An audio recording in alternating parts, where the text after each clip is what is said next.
Hello and welcome to another episode of the Telemat Show. As always, we are your hosts. We have the lovely and gorgeous Kirsha Fox, who is the author of Son of Deception and the newly released The White Leaf Child. She's a homeschooling mama for avid reader and gamer. And my co-host is Julia J.K. Allen, editor, author, and author coach. She's a fantasy and horror author who loves to put magic on everything. Thank you so much for watching with us. And we're so excited today to have on a dear friend, JD Estrada. So why don't you tell people a little bit about JD? All right. Although JD Estrada currently resides in Atlanta, Georgia, home shall always be Puerto Rico. With 21 published works and many more on the way, Estrada likes to explore a variety of genres, including urban fantasy, middle grade fiction, poetry, nonfiction, and horror, both in English and Spanish, because if variety of the spice of life, then let it be spicy. Yeah. We're so excited to have him. Yes, welcome, JD. Thank you. Yes, I like it, the spice. I like it, the spice. Yeah. Some people don't. I do. No, and I love that you have 21 books out. Like you said, we were saying before the show, it's almost 22, which is just amazing and prolific and wonderful. So, congratulations on that. Thank you. I don't get bored. I can guarantee you. Yes, I can guarantee you that, and that everyone asks me, when do you sleep? And I'm like, I sleep fine. I sleep fine. It's just that I find these little chunks of time. And when I become hyper aware and just hyper focused, cool things happen. Yeah, amazing. So tell us a little bit about what got you started with writing and your writing journey so far. Okay, so the interesting part about my writer journey is that it began almost so snarky, and I was in my 20s, and obviously I knew everything that there was to know about the world, because when in your 20s you know that, and I was multitasking like an idiot because that's what we do. So I'm chatting, I'm listening to music, I am watching TV, I'm searching for something on the internet, and I am writing a message to someone, and I see a commercial for Underworld, and I go like, I can write something like that. And it began like it began like that. And then I drafted the outline, and then I wanted it to be 4 books, and eventually it became 3 books. And I didn't want to start with a trilogy, but it's just been such a learning process, that series. And people ask me, so how long did it take? And it has a little asterisk.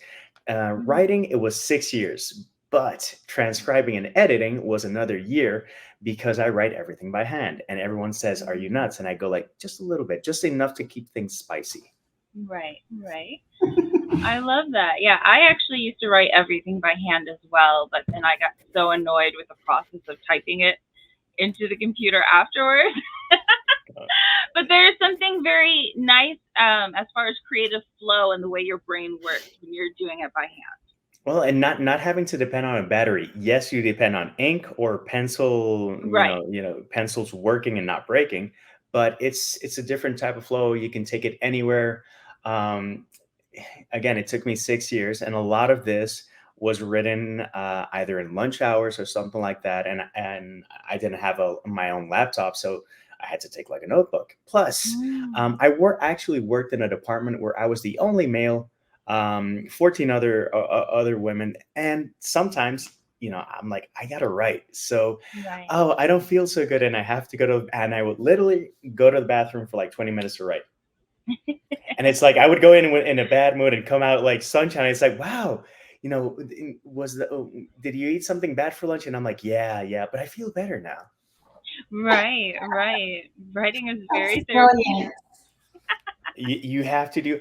I wrote there on about 4 or 5 occasions. I wrote in the stairwell. Oh. No one takes the stairs. Right.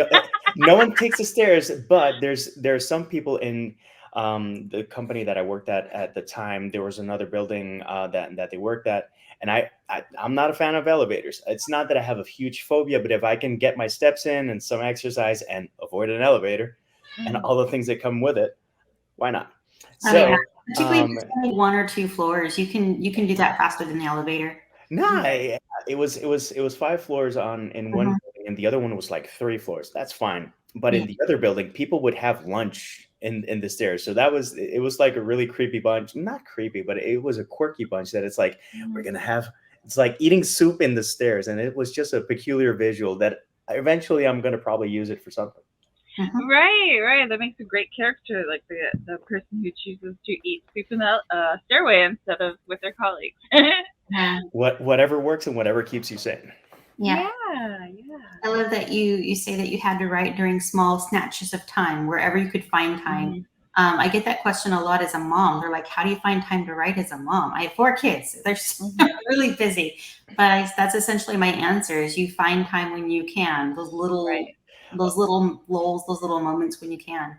Well, Try to that save and time.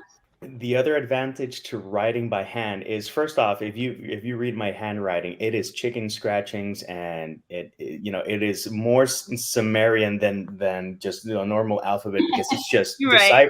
Yeah. deciphering it is a challenge. So if I have my notebook laid out on my desk and I have a really, really, really, really small Microsoft Word window that is open and active, but you can't see anything that's being writing, and you're typing in it, Right. And no one you knows. you None do the what wiser. no, you do what you got to do to get it done. And sometimes it's like today, today is a day to finish my work fast and then work on my stuff. Mhm. Right, right, right. Yeah, we're all kind of stuck with the work hours that don't necessarily match the productivity, right? Like if we can get the work done in 3 hours, but we have to be there for five, you still have the time. Yeah. In terms of when you've gotten asked that, I get that question all the time because people think that some people work having that little ritual, and it's like I'm Mm, sitting down in my writer desk, I'm having right, my oolong tea, and it has to be 186 degrees. right, I have to have my felt pen, and it's like it's such a ritual that yes, you can get in your mindset, but it's not always going to be that convenient. I right. work in advertising, so my schedule is always crazy, and it's always like, where can I rob 5 or 10 minutes or 15 Mm-hmm. minutes and just get my stuff done? And as time passes and my sleeping habits change, I Right. used to write a lot in the morning. Now I write in the evenings. Now I'm writing. Mm-hmm. Depends on, Mhm. it's not always. It doesn't always have to be at the same hour. That is You have to evolve. Mhm. Right, right. The rituals can help, but sometimes they can hinder as well. Yeah, and then the thing is that if if the ritual takes like almost 12 to 15 minutes and then Mm, you can't get going, it's just Mhm. going to be frustrating, and everything that should be enjoyable about that experience you might actually tarnish. For mm. me, when I'm going to have a writing session like that, to me it's like a writer spa day. It's like I'm going to Oh, pamper myself. I'm hmm. going to have the good tea today. I'm not going to have Right. like a crappy tea bag. I'm going to have like, ooh, this is nice. This was from the farmer's market. This is loose leaf. Yeah, yeah, I have to toss the first steep, and everything else is mine, you know. yeah. And other days you're eating and writing. Right, right, right. Just shoving food in the mouth and Oh pen in yeah, the other hand. So done that. tell us a little bit about the genres you write. I know you write a wide variety. So Yeah, what genres do you write, and why did you choose those? they chose me. Yeah. I started with urban fantasy, just because I always had a thing for vampires, and I wanted Hmm. it to the approach. I wanted it to feel real. I wanted to explore what is that hidden world behind the world that we live in. What are the lies that Right. we have been living? What are the truths that we really want to discover? And how much is it going to cost to get that truth? So it was that Hmm. exploration. And the fun thing about urban fantasy for me is that research is literally walking, and you're walking and you see a building that looks kind of funky, and you go like, okay, I can literally use this street because this street already exists. I'm going to modify it, and it could be a portal fantasy, and it could just be an urban fantasy, Hmm. or those different fantastic elements where you can let your it's taking an existing piece of art and saying, let's bring out other paints and paint other things and just peel Right. back what's behind that, and it's actually what's behind your inspiration and your imagination from what you see there. seeing an open door is almost ruining the surprise. For me, urban fantasy is just looking at a closed door and saying what's going on behind that, and just taking Yeah. that as far as we can go. Um, in my first year published, I was like, I can't just be with one book. So I did a poetry collection, and I've been writing poetry. I've been writing poetry a lot longer than I've been writing prose, Mhm. as in, more continuously, not being giving the task in school or anything. It's like, Right. as a teen, I was a disgruntled teen. I had Right. thoughts, I had opinions, I had emotions, I had hormones, plenty of hormones. And the way that I deciphered uh, a lot of what I was living was through Right. poetry. And so, urban fantasy, poetry, and then it's like middle grade, because middle grade Mhm. fantasy, that's my jam. In terms of what makes me smile the most. Right. By far, that's it. And when I'm in a reading slump, quite often I'll go to a middle grade book, classic or new one, and that'll help me break the reading slump. And it just responds Mm. to what I call different soul wells. Mhm. So that's three. I also write nonfiction because if you ever read my blog is called For Writing Out Loud, jdestrada.blogspot.com. Mhm. Anything that I write nonfiction is to try to have a positive impact with what I write, and the way that I process life. Again, through writing, I can kind of make sense of the madness that we're living. Right. And on more than one occasion, people have read a blog, and I've gotten messages saying, "Man, thanks for that blog post. It helped me sort some stuff that I was going through." And I'm like, Mhm. I was just trying to get through it myself. So I'm happy that me sorting through my stuff helped you. And that's Yeah. happened with poetry and nonfiction and fiction too. One of the biggest compliments I've ever gotten to um, this middle grade book. This is Mhm. called Given to Fly. By the way, the title of my favorite song by Pearl Jam. Someone, very lovely fellow author from Puerto Rico, her husband, he's a cancer patient, and she's had a really rough couple of years. Mhm. And she said, reading your book was a little like a breath of fresh air, and it helped me be able to step away from that situation for at least a couple of hours for a Right. couple of days. And I'm like, that's huge. Yeah. So that, and this in Spanish. Oh yeah. This is Penumbra, Cuentos Oscuros. I've been I've gotten pestered to write in Spanish for the greater part of my career. Mhm. And finally this year I released something, and obviously it was horror, because why not? Uh, Mhm. the reason for that is actually that I got invited to participate in an anthology by some wonderful author friends, Melvin Rodriguez and Angelician from Libros Icon Books. Mhm. Lovely people. They're like, man, we'd love to have you over. And I'm like, okay. So I wrote three short stories, because why not? Right. And then I was like, this is the best one. And then I was like, but now I have three stories. So What do I do with them? Yeah.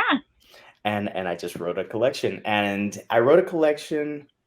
Beyond it being Spanish, it's very Puerto Rican. Um, a Mm. lot of people, a lot of people have questioned why I write so much in English. Most of my books are in English, by the way. Mhm. And they go like, "Well, you're Puerto Rican," and I'm like, I didn't read the rule book that says if you're Puerto Rican, you have to write in Spanish. Sorry. Right. If you want to send a copy of that rule book to my address, don't, because I'm not gonna follow it, and I'm gonna do whatever I want. Right. Right. So those are the genres I've published in. I have a speculative fiction collection that also has one short story that has sci-fi elements, Mhm. and I have some interesting things that are coming up. Different genres, yes. Yeah. But until it's done, I'm the type of person that doesn't want to talk about it Okay. until I do it, because if you talk about it, you kind of take a little bit of the sizzle out of it. So Gotcha. when I get Yeah. it done, we'll talk about it. Yeah. There's a little mystery that we like to keep. Right. Eventually, there will be mystery too, but Yeah. Yeah. that's eventually, and I just got to read more in that genre. Mhm. It's a genre that I don't read as much as I should. And I say it that way because every time that I pick a really good mystery book, it's like, Mm. oh, this is fun, and it's a different type of fun. Right. Right. No, mysteries, I say kudos to any mystery writers because writing it is so tricky because you have to know the answer, and then like kind of weave the mystery and the clues and the red herrings and all of that together and like make it all make sense without giving it away too soon. So Yes. it's very satisfying when you read a good one, though, for sure. Yeah, and what I like is when I read a classic one and it still surprises, and you go like, oh, Right. I should have seen where this was going, and it's like, nope, Yeah, and I'm and like, okay. being a multi-genre writer, you're in good company because wasn't it Poe that invented the mystery genre in the first place with the Rue de la Morgue and Yeah. all of that stuff? So yeah, so you're in great company No, being a multi-genre writer. the funny I thing is that Poe's short stories are basically novelettes. It's like, yeah, there's a Yeah, short story. It's a 32-page short story, and I'm like, right. that's not short. It's not that short. No, no. I have kind of a similar journey to you. I started with a lot of poetry in high school and being that angsty teen and having all those feelings and emotions and doing all of that. But yes, I also love to play with different genres.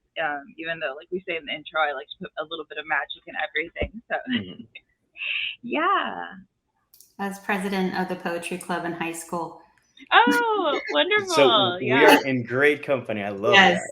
Yes, our first love was poetry. I feel like poetry it can be very hard to like write in big amounts. Though, like when it comes to like writing fiction, you know knocking out a novel is not the easiest thing, but it can kind of flow. But poetry can be kind of really like Well, difficult to get a full collection out.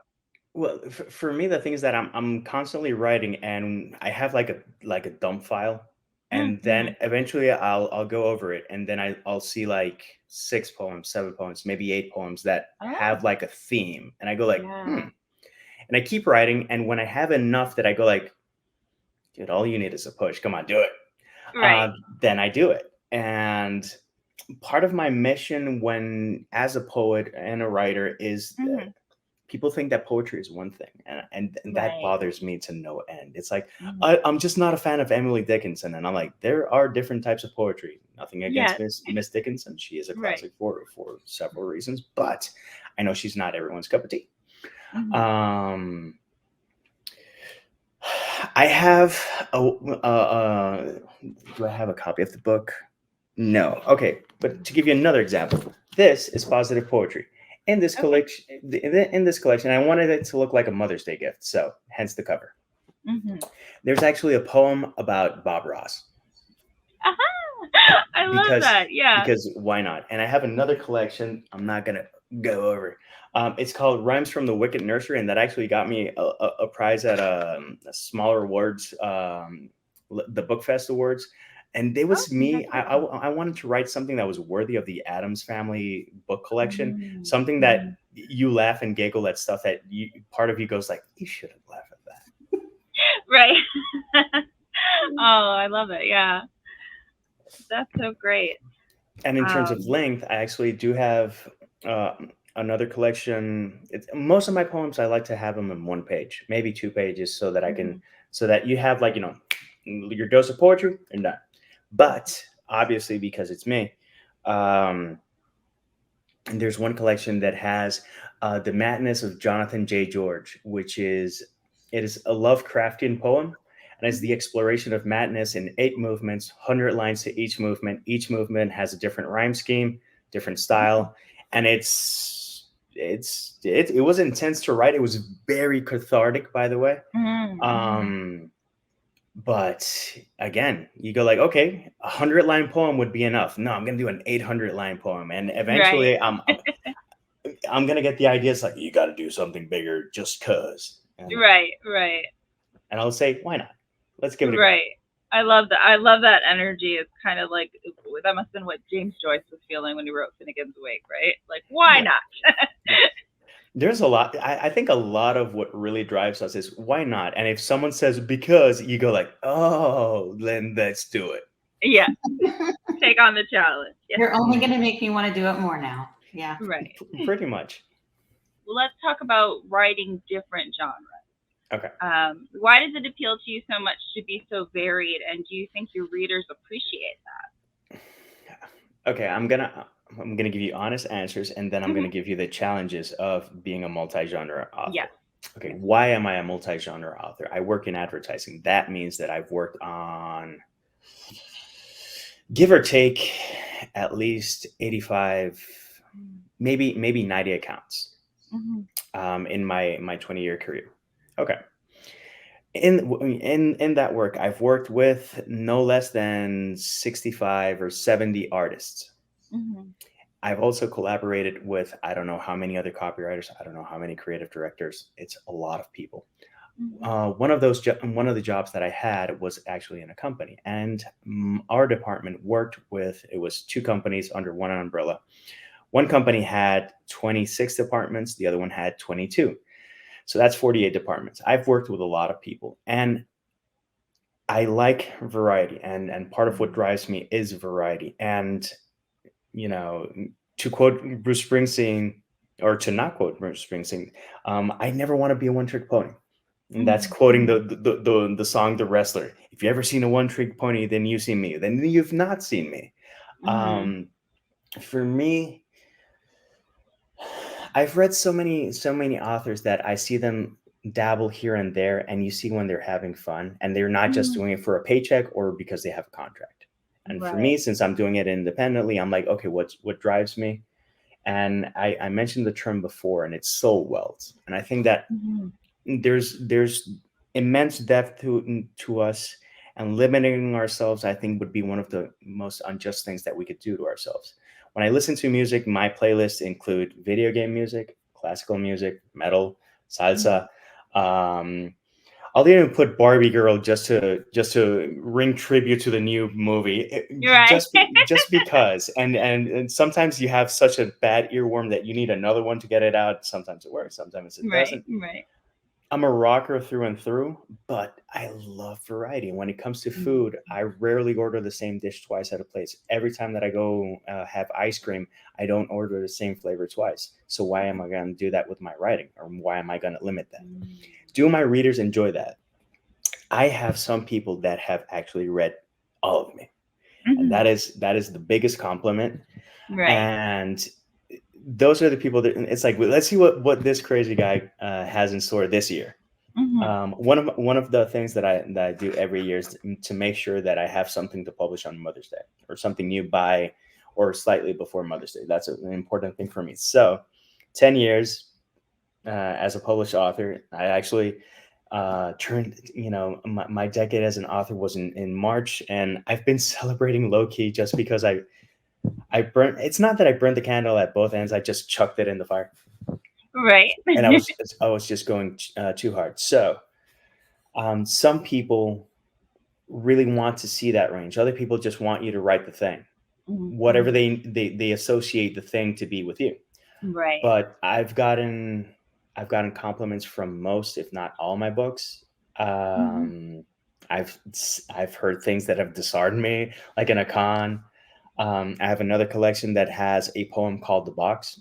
It's not a long poem; it's a short poem. It's about when my father passed away, and it was my reflection when I saw the casket and the whole ceremony and whatnot.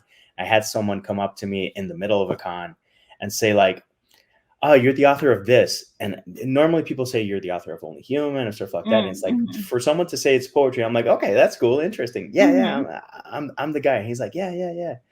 Man, this poem. I'm like, yeah, it's about my dad when he passed away. And she went, yeah.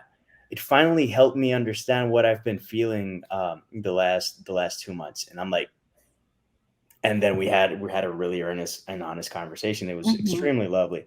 But it's like, if I get that, that's just going to be incentive to keep doing what resonates. And because it was, I didn't write that because I'm like, you know what, people will need a poem about this. It's just Right. something that I had inside me that I had to get it out and get it on Right. paper. Right. Again, to understand what I'm feeling, to give it shape, form, even purpose.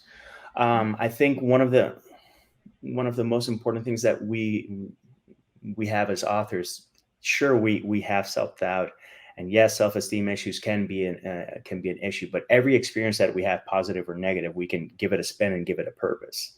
And writing has been my saving grace, I don't know how many times. And to be able to take something really negative, really painful, really sad, or really just frustrating, and to be able to create something out of it. I talk about that in my nonfiction book, Peace, Love, and Mackerels. I call that emotional alchemy. And again, it's just taking this, which sucks. It is Yeah. absolutely awful, and saying you will not have control over me. I will Right. use you as inspiration, and we will do something else. And this is what I'm going to remember. I'm not going to remember. I know where it Right. comes from, but this is what I'm going to hold dear to me. Right. So again, so people and their reactions, it's like, yeah, keep going for it. Is it a challenge? It is a huge challenge, because Yeah. since you are fragmented, you're splintered. I don't recommend it if you want to make it big and fast. Right. Because it's taken me a long time for people to give me a chance in different genres. Eventually, people, I'm not going to say that they've wisened up because I'm, that badass. I'm just saying they've been kind enough to say, let's see what else he writes. Right. And but marketing is a challenge, because when you market as a fantasy author, you can connect with different groups, Right. fantasy author groups, horror author groups. And if you dabble in a bunch of groups, some people even might take issue with that. And it's like, why? Right. It's like, you're not one of us. You're kind of one of us. And I'm like, okay. Yeah. It's like the Jets. Right. Like, no, dude, You're not a true shark, right? Because Yes. you're swimming I with know other fish. people who will take up whole different pen names for each genre of their writing because they're too afraid of like mixing up their algorithms and getting like marketed to the wrong groups. Which is part of the issue that I have. The thing is that when I talk to people and they get to know me a bit, they go like, okay, this guy is a bit zany, but in that way. So let's see what he has to offer in terms of the algorithm. It's a huge challenge in terms of marketing. Actually, the marketing that I do it organically. Since I work in advertising, I go like, I don't want to invest money on it. I know that it can work, but I want people to connect organically, just because I'm a stubborn ass and because my attention is in 12 other places. Right. That I go like, oh, I got to put emphasis on this. It's like, should you do a little ad campaign talking about your books? And it's like, eventually Right. has lasted 10 years already. So Right. Well, congratulations on hitting the 10-year mark. So, thank you. like I said on many shows, that writing a book is an accomplishment, period. So having 21 out is amazing, for sure.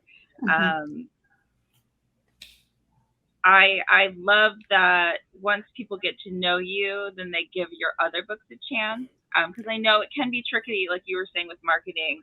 How do you market when you write so many different things and they appeal to so many different people in different ways and stuff like that? But yeah, I just kudos. Thank you. I totally agree with you. There is no reason why one person can't have many facets, many strengths. Like they I will don't say each other. no, the only caveat, I would only use another pen name if I decided one day that I wanted to write erotica just for, just to say that I did it. Right. But I would use another pen name and I would not promote it anywhere. I would just let that happen. Quietly let it happen. If that eventually pays the bills, fine. Right. But Yeah. that's the only one. No, I love that, because like my favorite quote and kind of my mini life motto is the Walt Whitman, do I contradict myself? Well, I contain multitudes. So, I also love to kind of dabble in different genres, because there's something so valuable in each genre that you can learn from the genre, like relationship development, world building. There's so many different things to play with in the different genres. So, yeah, why limit yourself? Yeah. There's empathy comes in different flavors, different sizes and flavors. And the more that we explore what we feel and what we experience, I think the better equipped we are to deal with stuff that you go like, oh wow. It still hasn't happened that I've written about something and then something happened that I go like, okay, I'm happy that I wrote about that, so I at least have an idea how to respond. Right. But life is weird enough that eventually that's going to happen. Yeah, and I love the term emotional alchemy as well because it is you're taking something like this raw emotion or this raw event that happened and shaping it and therefore processing it and dealing with it by writing about it and creating something new that is like easier to hold on to. What a great term too. Thank you. I was going to ask if you prefer plot based stories or character based stories. Uh, the things that the hook for each story has been different. And when I'm writing something, the idea can come from so many places. As a reader, I think I prefer more character, just because if you can relate and connect um, to a character, it's just going to be easier to let go, suspend disbelief, and just go with the story. And that's when I fall in love with a story. Mhm. To be honest, Okay. Yeah. Um, what for do you feel that a lot of authors might neglect when they write? uh, so many people are obsessed on writing what's correct that they Mhm. forget to write what is genuine and what is true to them. Um, and yes, we have to punctuation and grammar and all that jazz. And we have to do Mhm. that. But some people treat plots and plot points in the same way. It's like when you hear a song and it's like, okay, now it has to end with a C sharp, or it has to end with a note that you go like, ah, yeah, things that you've heard that note before. And it's not that you have to end with something jarring unless it makes sense, Mhm. but for people to invite themselves to surprise themselves. As I'm writing the third book in the human cycle, I reread Only Human and Shadow of a Human. And the fascinating part for me was that I was able to read it as a reader, not as the Mhm. writer that is fully doing research, etc. Um, and there were so many little tidbits that I was reading that I went like, wow, I had forgotten this detail, and I Right. remembered. So if you can surprise yourself and you can entertain yourself on something that you should be reading no less than 8, 9, and 10 times once you have Right. finished, you did a good job. And again, people obsess with what's going to sell, what's correct, rather than what's their true ending. There's no Right. plot point, there's no line of dialogue, there's no arc that is out of place with any of my books in terms of who I am and how I see things and I'm very true to the vision of the story. Okay. And I think that's eventually I want to try to be a hybrid author. So it's going to be a challenge to see which projects I'm not that intimately involved with, that I would be Right. willing to tweak something, because every single detail you go like, I'm reading it and I go like, I know why I did that. Mhm. And it's not arbitrary. Some Right. people, again, they write paint by numbers and they write by numbers, and there's so much that you can enjoy if you just allow yourself to enjoy it, and people forget that. Mhm. Mm. Yeah. So for you, it's more of the process and the journey rather than the Mhm. hitting the beat. Well, It's finding the different beats and the different rhythms between, within you. Mhm. And I like variety. And if you read Only Human, there's some chapters that are long and Mhm. there's a lot of information, and there's others that are really dark and kind of creepy, and then there's others that are borderline whimsical. And that's Mhm. because that's who and how I am.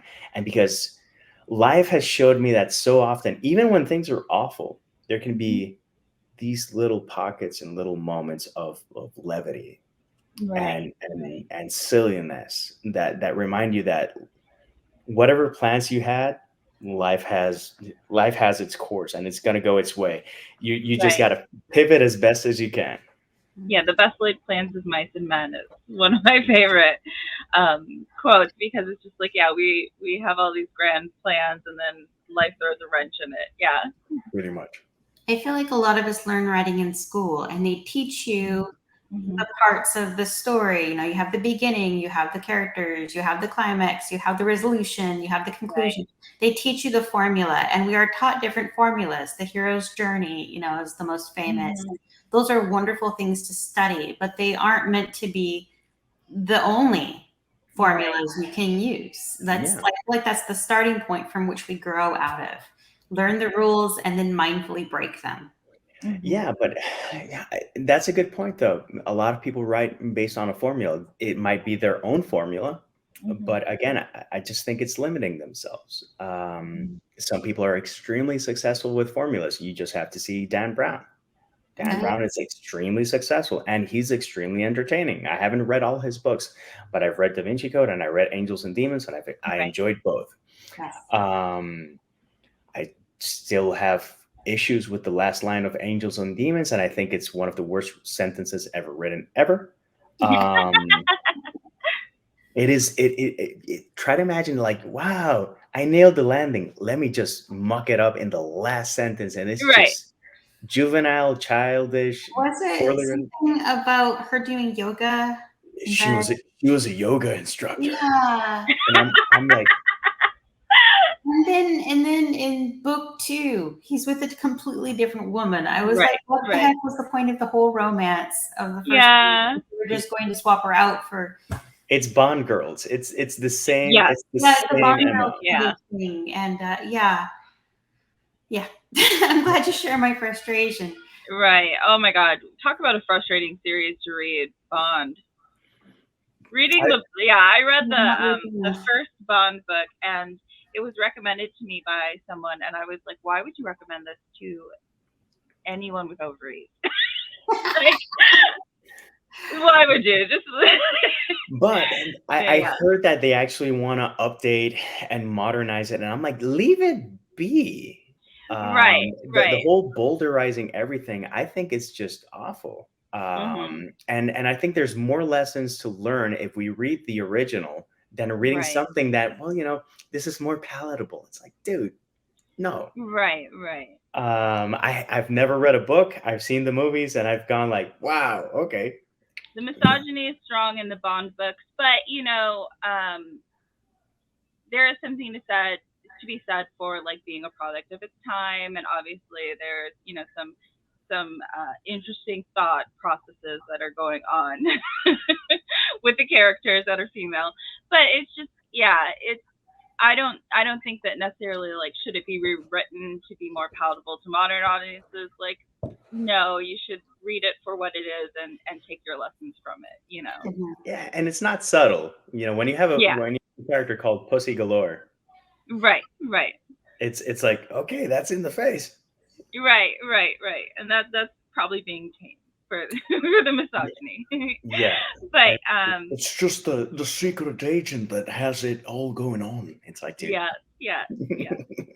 Which is funny because he's based off of Lee. What's his last name?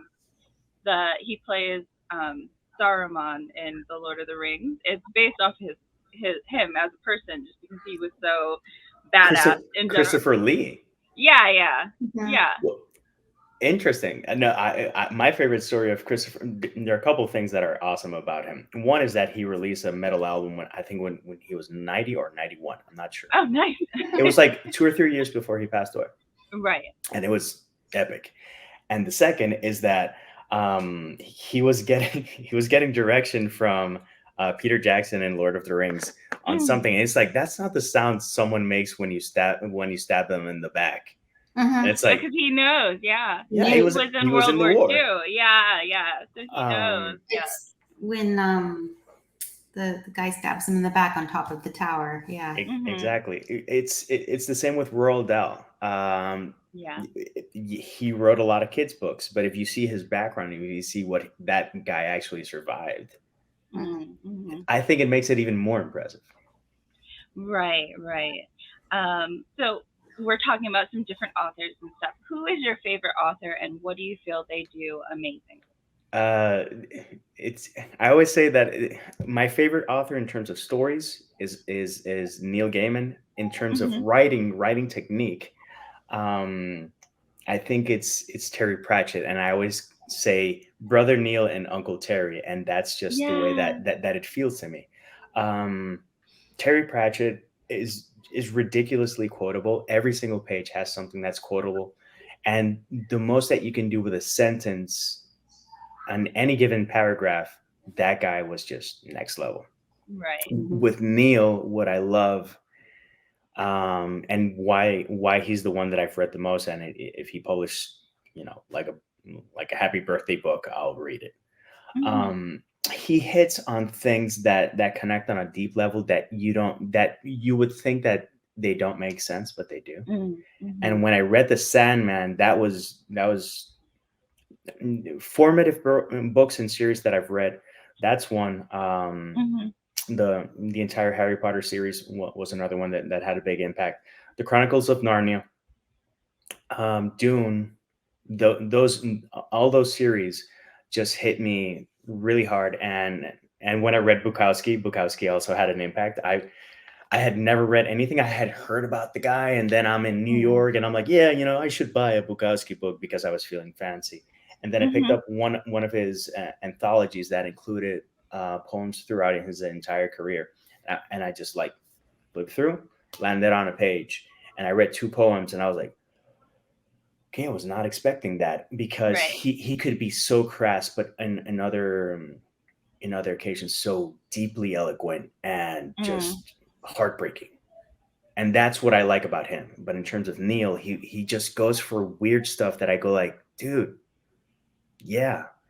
Right. And one other author that really hit profoundly, and it is a great lesson in appreciating the art, not the author, is H.P. Lovecraft. H.P. Lovecraft as a writer, he was a master of his genre. He's the first writer that I've ever dreamt about when I read something. Mhm. I was reading to the Mountains of Madness, and wow, that night, those were vivid dreams. Mhm. Vivid dreams. As a person, Mhm. Right. Right. being Hispanic, I'm sure he wouldn't have been a fan of me either. Right. Right. Yeah. Um, I can appreciate separating the art from the artist.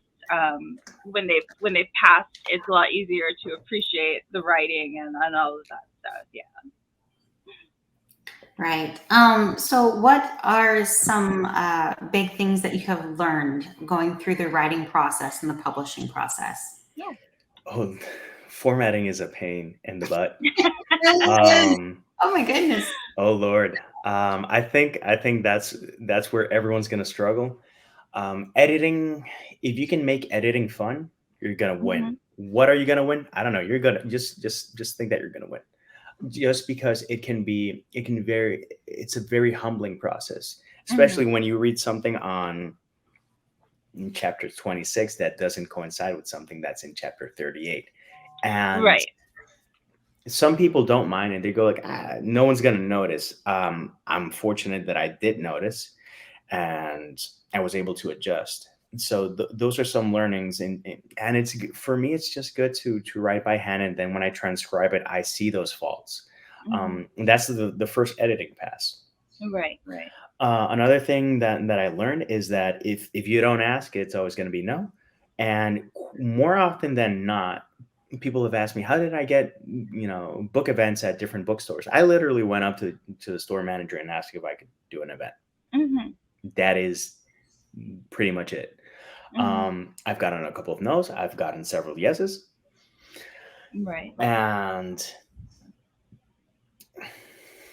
I've also learned that in the last year. Come on, okay, I've been at this 10 years. What have you learned in the last year? I learned what I don't want to do.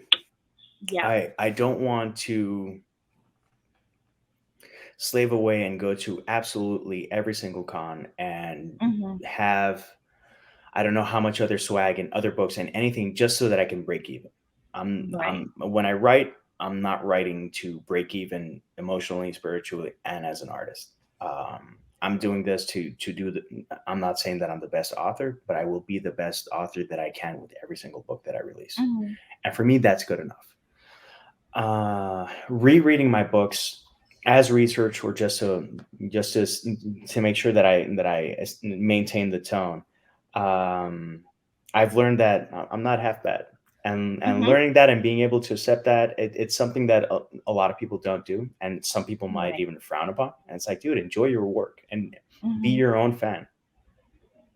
And again, you have days that it's rough, where self esteem is an issue, Mhm. where the self doubt dragon is just breathing down your neck. But if at the end of the day you're enjoying it, someone else is going to enjoy it. Right, right. I think it's just as important too to know what you don't like, don't want to do as anything as a person in general, um, as knowing what you do want and do want Mhm. to do. Yeah. So. I'm never gonna do, if someone dies in my books, it's because it's that person had to die. It's not for shock factor, and it's not to Right, right, traumatize my audience. Trust me, right. if I kill someone, it's gonna hurt me as much as it's gonna hurt you. Yeah, yeah, Oftentimes, you see the memes where the author's like, "Yes, they're going to suffer." yeah. Right. I'm not that type of author. If someone Mhm. dies in my books, it sucked for me, and I wanted Right. to. Yeah. If it sucked for me, I wanted to suck for you, because so many people in my life have passed away. And again, that entire process, Mhm. that healing process, that learning process of just realizing who and how you are and how you react to Yeah. things. So many people say, oh, in that situation I would do that, and this or this or that, and it's like, sure, buddy. And then Right. Right. life brings three humble pies and just goes like, Yes. here you go. Yes. Yes. Yeah. Having lived through some big losses, I think definitely you don't take it lightly when you're writing that kind of experience for Yeah. sure. And I can guarantee that no dogs or animals are ever, are, I'm not going to say Yes. ever, Don't kill the dogs. Yeah. but Oh do my not. goodness, right? I've had several discussions with other authors. I'm like, you may not harm that dog. Like, Right. No, but okay, but it's a dog. That's not playing fair. I still can't keep it together in Charlotte's Web.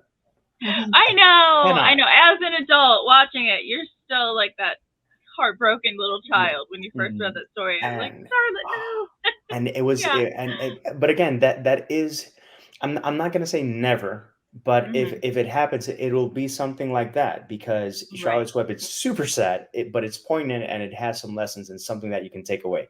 Is mhm. it gonna depress Right. a lot of people? Oh yeah. Well, Yeah. yeah, like for example, John Wick. It wouldn't have been John Wick without something happening to the To dog. the dog. If it Right. makes sense Right. for the plot, you've got to do it. But there are a number of people who will not touch your book if anything Right. happens to that dog.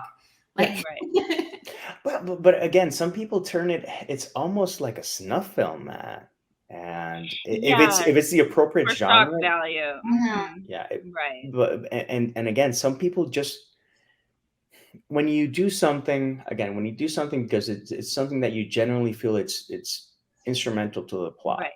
that's fine. But mhm, when you're doing it just to trigger people because you know that it'll get people talking, yeah. it's almost, Yes. Yes. to me, it's on par with including a baseless, unnecessary love triangle. It's like, Right. Right. "Haha, I wrote a love triangle. Yeah, I cruelly killed this person." It's like, Right. Right. Yeah. When you do it to serve other purposes, the reader can tell. yeah, That's I genuinely think that to be true. Yeah. yeah, Yeah. So yeah, it makes sense if it's like for the story and it's vital to the story, but when you're just throwing it in there for spice or whatever, then we can tell you had a little heavy hand in that yeah. seasoning. Yeah. So let's do the rest of the questions kind of in like a quick R- rapid fire. Rapid fire. We'll do it. Yeah. So if you could tell a new author one thing, what would it be? Write what you want to write. Don't write to Hmm. market, and eventually you'll find your audience. Yeah. Very. Awesome. All right. And then what is your favorite part of being a writer? That absolutely everything is game. Everything that happens to me, everything that I experience, everything that I taste, listen to, watch, read, Mhm. play, or anything, it is inspiration. It is, that single experience can lead me to so many other experiences. So it's almost like writing allows me to take experience and have it be a prism. Yes. So you have it, and then you turn it askew a bit, and it's going to refract something else. You turn it a bit more. You can see the same Mm-hmm. exact situation if you see it through the lens of poetry. If you see it through the Right. lens of middle grade. If you see it through the lens of urban fantasy, and if you see it through the lens of horror, mystery, or science fiction, you're going to see a whole different world, and I love that. Gotcha. Very cool. What is your least favorite part of writing besides formatting? Uh, Self doubt. Self Mm-hmm. doubt is a byproduct of writing. Not for everyone. Some people think that they are all that and a bag of chips. Yes. But self doubt does hit hard, and Mm-hmm. I do want to have that as my answer because I know that I'm not alone. I know that we've all struggled with it. Yes. And I know that a lot of people struggle with it, but the struggle can make you stronger. Mm-hmm. And I've learned a lot about who and how I am by dealing with it and by facing it. A lot of people just ignore it. Ignoring it, it's not going to help you out in your writing, in your career, or in your life. Right. So it's just part of your growing process as a human. It's just that you do it through writing. Who do you think has influenced your writing the most? Honestly, I think it's Neil. Just Mm-hmm. because when I read The Sandman, I'm like anything's possible. How do you deal with writer's block? I write way too many projects at the same time, and that actually became a problem. My solution to one problem became another problem. Okay. Um, about 2 years ago, I did a head count, and I had 28 ongoing projects. Oh wow. Okay. So yeah, not a good idea. And so I started closing projects, and I've been able to finish four of them. I'm almost finishing the fifth one. I actually finished the first draft of Beyond Human, the last book of the human cycle. So I am Mm-hmm. progressing. But writing in different things, it just allows me to tap into inspiration and just keep myself. You want to achieve flow, and you want to Right. connect with what you properly connect. Forcing things and forcing the issue, that's when you're going to get a block. Sometimes I'm writing something and I'm not feeling it, and I go like, let me write a poem. And sometimes it can be like when you're cooking crepes. I use that Right. analogy a lot. The first poem is gonna suck. It's gonna be burnt. It's Mm-hmm. gonna flavors off. The shape is wrong. Second one is okay. Third one, you go like, hey, that's not a bad poem. That's looking nice. Yeah. Mm-hmm. And then you get into a rhythm writing that, and then you go like, let me try this again.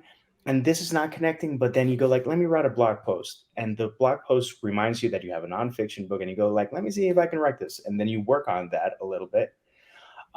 So it's just looking for where you're flowing the best. That's the way that I deal with it. I don't recommend having 28 projects open because it's insane. It's chaos. Yeah. It I'm is sure. chaos. That works when you're the kind of person who has quite a lot of tabs open. Yeah. I'm Oh, not gonna as I tell you look how at many my I have open. computer. Right. I look up at mine. There's, yeah, Like quite a few. mental tabs. Yeah. Mm-hmm. No, I for work and for life, I use Google Chrome, I use Safari, and I use Firefox, and I have at least six tabs open in each. And sometimes I have more than one window open. Meaning, in Right. Firefox, Right. I have 8 tabs with songs that I want to listen to. I have another one with stuff that I need to read. I have others Right. with the social so that I can keep it in touch with that. Yeah. Um, it's chaos, and it's a carnival in my brain. It is. Yes. Um, what has been your most significant writing victory so far? Writing under my terms and having people read me from so many countries. Mm, I don't have a huge audience beyond the U.S. that I have an audience there, and beyond Puerto Rico that I have an audience there. I have little pockets from around the world. And if you can write something that someone from Nepal, someone from Germany, someone from Spain, someone from New Zealand, someone from Australia, someone from Mexico, someone from Japan, mm-hmm. someone from India, these are all countries from people that I'm actually in touch with and keep in touch with, and that have read me and that enjoy my writing. If Mm, I've done that, the only reason I haven't had more reach is because I'm not doing it full time, right. and I'm not doing a lot of things that I know that I should be doing. But again, squirrel project. Right. Right. That's a very good writing victory. Yeah. Hmm. What are you reading right now?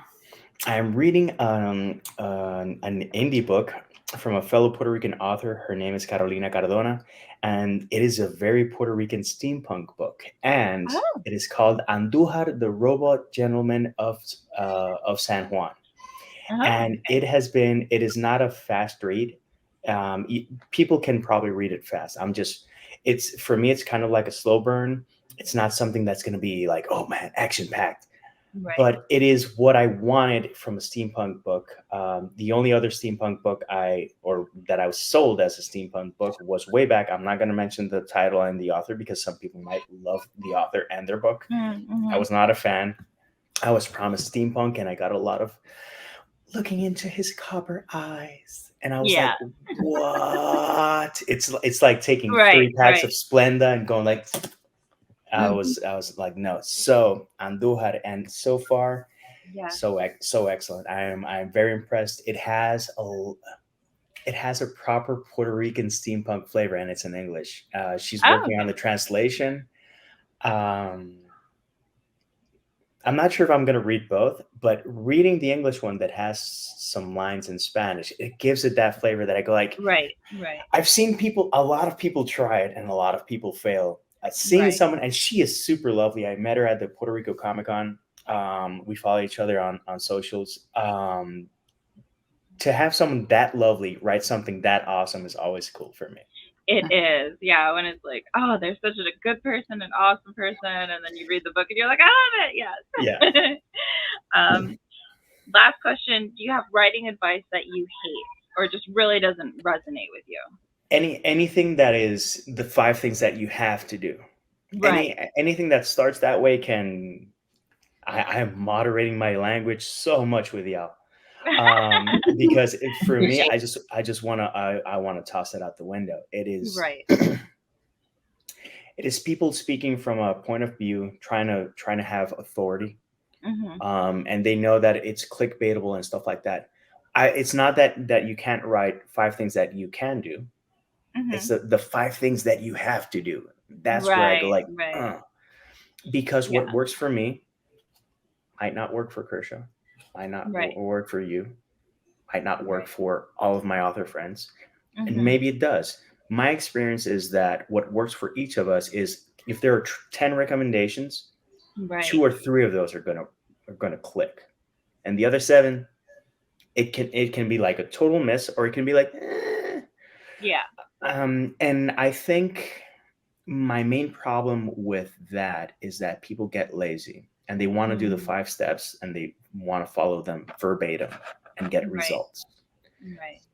This is a journey. This is an exploration. It's a living experience, and you have to decipher what works for you, and you have to Mhm. be active and in it. And again, it's not that I sell a ton of books, but I've done it under my terms and with the people that I connect. I have people that have been reading me for 10 years and that are always Mhm. asking me what's coming new this year. Mhm. You know, so I'm doing Well, something right. I can do more things that are right, but I'm doing right. something right. Right. Right. All right. I do want to give everyone the opportunity to learn where they can learn more about you and your book. So share your socials and where we can find you online. Okay, I always get confused here. So that little thing there, Yes. if you copy that and you search on Twitter, and you search on Instagram, if you search on Facebook, if you search on YouTube, and if you search JD Estrada on Amazon, you're going to find my books. If Mhm. you want my books physically, I will always recommend that you look for my books physically in local bookstores in Puerto Rico. They do ship stateside. One particular bookstore of note is called Tazas y Portadas. They are like family to me. I've been with them and with my books in their store for almost 3 years.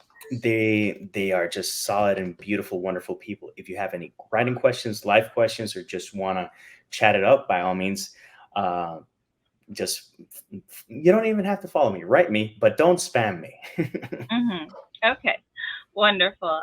Thank you so much for joining us. As always, it's great to have you on and talking with you. yes. So thanks for joining us tonight and being our guest. Cheers. Yeah. And thank you to everyone who's listening along at home.